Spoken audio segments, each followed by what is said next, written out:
pembicara terakhir dalam forum ini, Profesor Alimun Hanif, Dekan FISIP, dipersilakan. Terima kasih Pak Edi, moderator. Yang saya hormati Profesor Lutfi Syaukani, Profesor Syafiq. Assalamualaikum warahmatullahi wabarakatuh. Waalaikumsalam. Saya tidak menyediakan presentasi yang solid sebagai narsum hari ini, tapi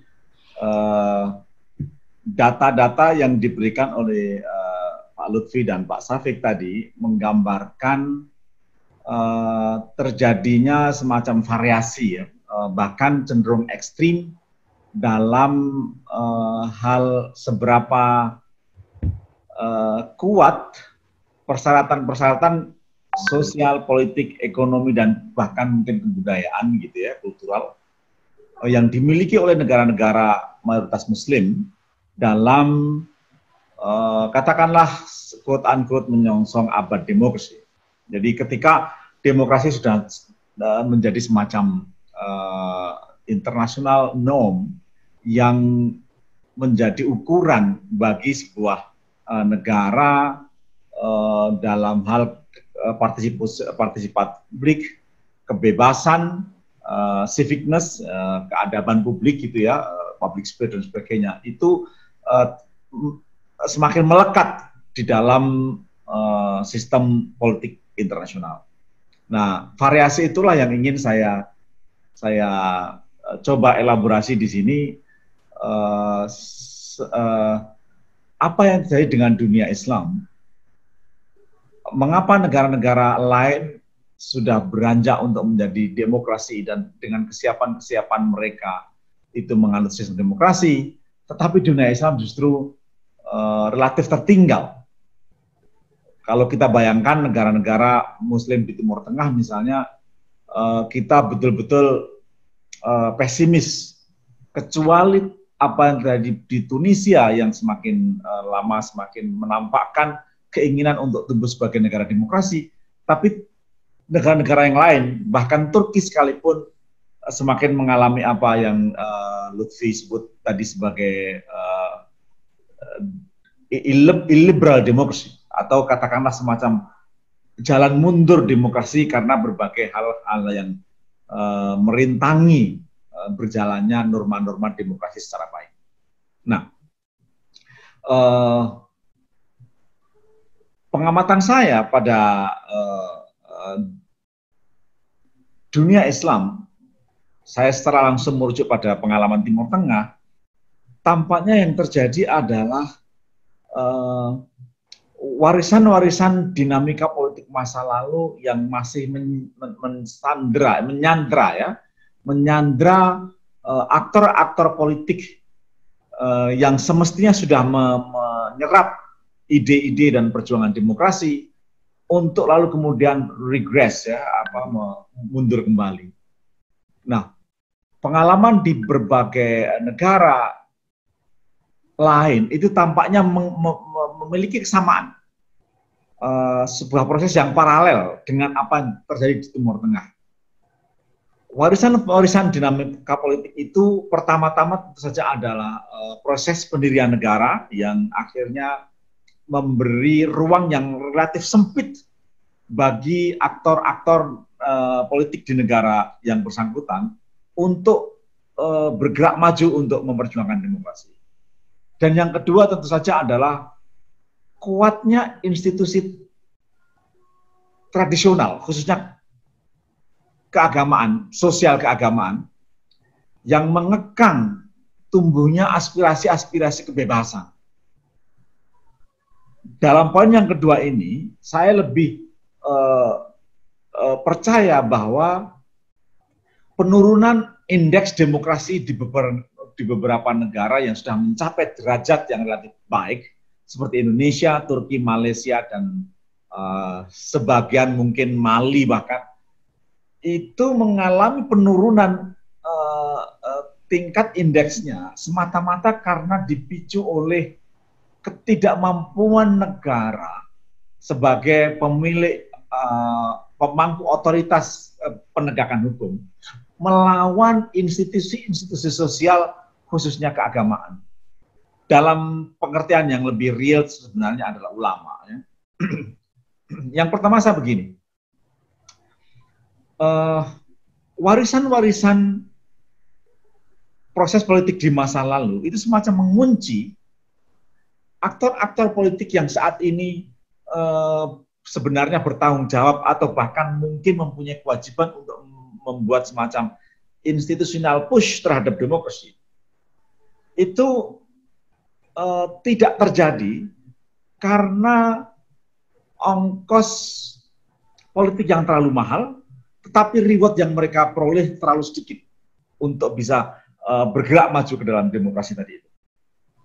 Kelas menengah contohnya begitu.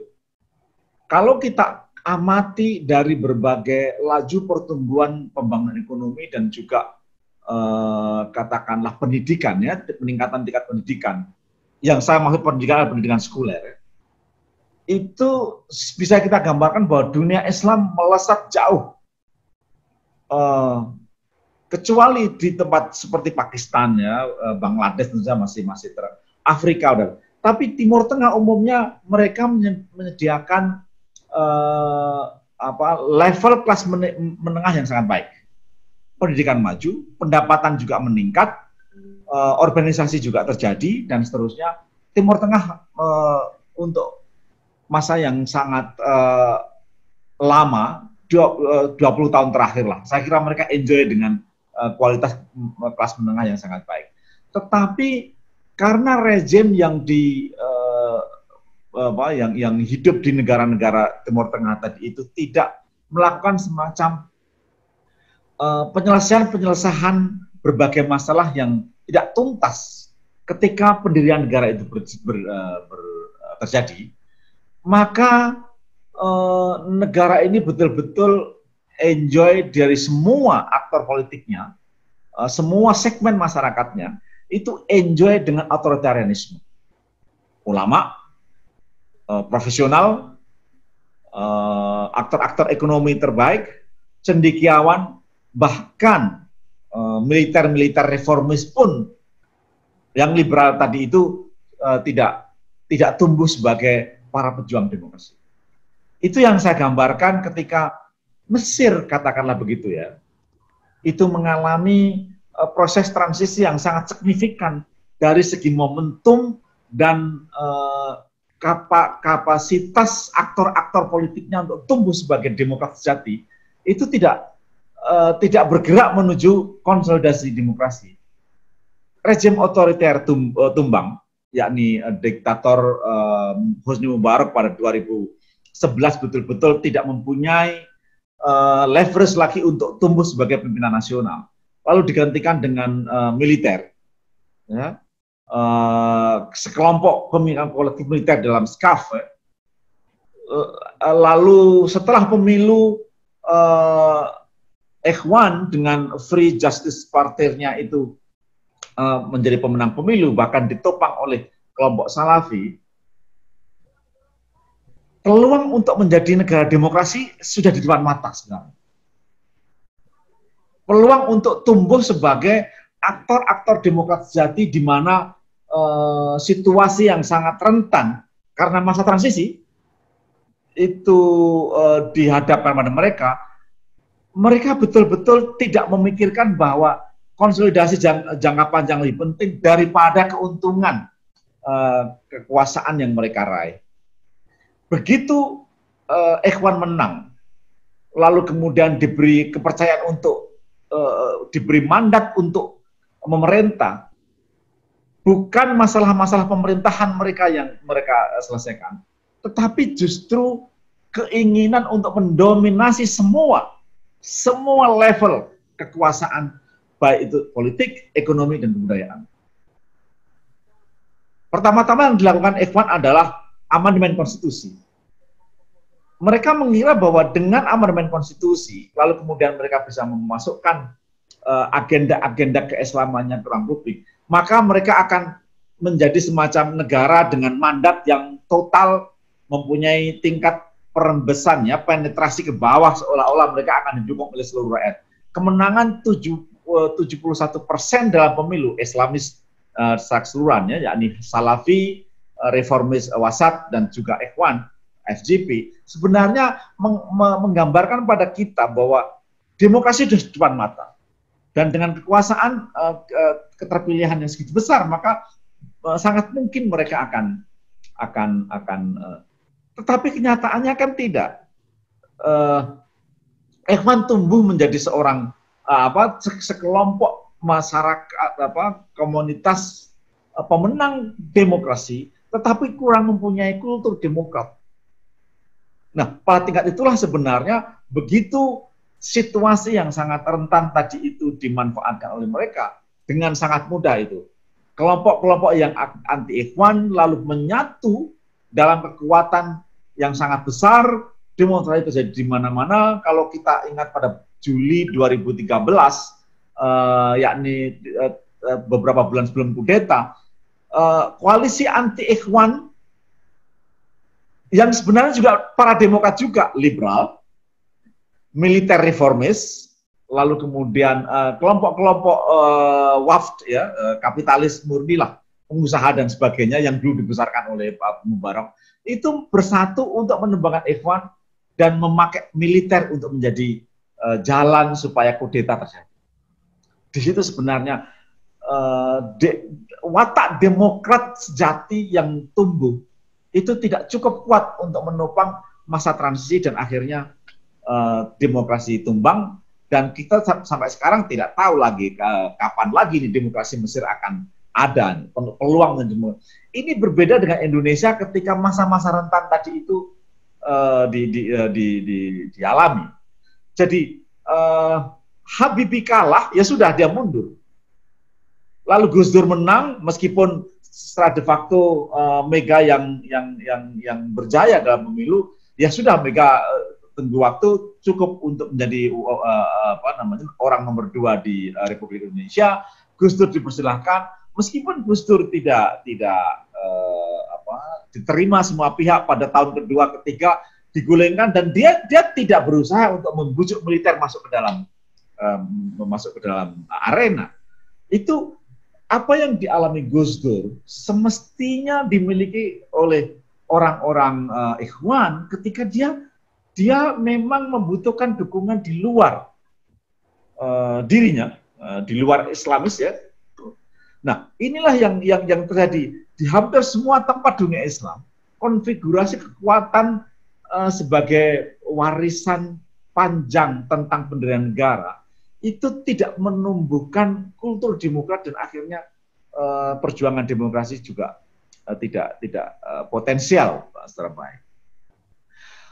Turki juga begitu. Jadi godaan untuk menjadi penguasa tunggal negara bagi saya menjadi hambatan serius sampai ada muncul sebuah rejim atau kekuatan politik besar yang berusaha untuk mengatasi berbagai hambatan-hambatan demokrasi tadi itu. Maka kita tetap tidak bisa mengharapkan demokrasi akan menjadi potensial sistem pemerintahan di dunia Islam. Nah, yang kedua adalah institusi sosial. Saya katakan tadi bahwa berbeda dari ramalan banyak orang tentang terjadinya transformasi di dunia Islam. Pada tahun 60-an muncul sebuah buku yang disebut sebagai The Passing of Traditional Society. Ya. Jadi ada masyarakat tradisional yang memudar di dunia Islam karena meningkatnya pertumbuhan, meningkatnya leadership atau literasi, ya, membaca tentang pentingnya berita dan seterusnya. Mirip-mirip civil society yang tumbuh di dunia Islam. Tetapi pada tahun 80-an sebuah buku ditulis oleh seorang sarjana dari Lebanon yang disebut sebagai The Arab Predicament. Artinya problem masyarakat Arab pada intinya adalah ada demokrasi tapi tidak ada demokrat. Nah, pola-pola kehidupan masyarakat tradisional sebenarnya masih melekat di dunia Islam. Dengan ketaatannya pada institusi-institusi ulama dibanding negara sekuler, ya. Lalu kemudian ulamanya juga enjoy dengan leverage untuk memimpin secara dengan cara-cara yang tradisional, katakanlah konservatif, anti kebebasan, anti ruang publik, anti apa namanya equality, gender equality gitu dan seterusnya, yang menjadikan sebenarnya tidak ada kesiapan kelembagaan bagi dunia Islam untuk tumbuh sebagai negara demokrasi.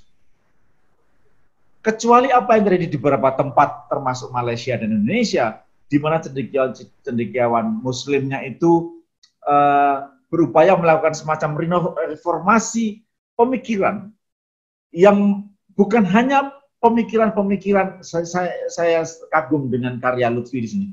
Pembaharuan yang terjadi di Indonesia itu tidak terjadi di dunia Islam, bukan karena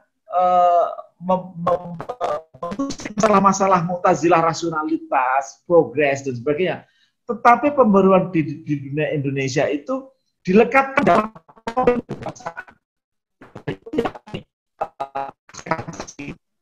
disitulah sebenarnya saya merasa bahwa pembaruan yang ada di dunia Islam sekarang ini, termasuk di Mesir yang dikagumi karena kebebasan berpikir dan ulama peran Al-Azhar. Tetapi saya menangkap bahwa sejauh mereka tidak mengkaitkan dengan problematika kebangsaan, khususnya konstitusi, saya masih ragu apakah dunia Islam mempunyai kesiapan institusional untuk tumbuh sebagai negara demokrasi. Apa yang dilampirkan dalam presentasi Pak Lutfi tadi cukup membuat kita mempunyai wawasan bahwa illiberal demokrasi,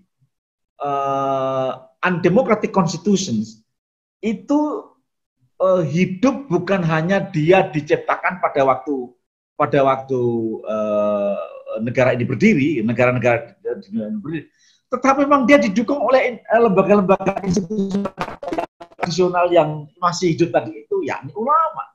Nah, itulah sebenarnya berbarengan dengan diskursus tentang ekonomi syariah, lalu pentingnya regulasi di ruang-ruang publik, maka illiberal demokrasi itu mendompleng wacana itu untuk menghambat tumbuhnya budaya demokrasi di negara-negara Islam.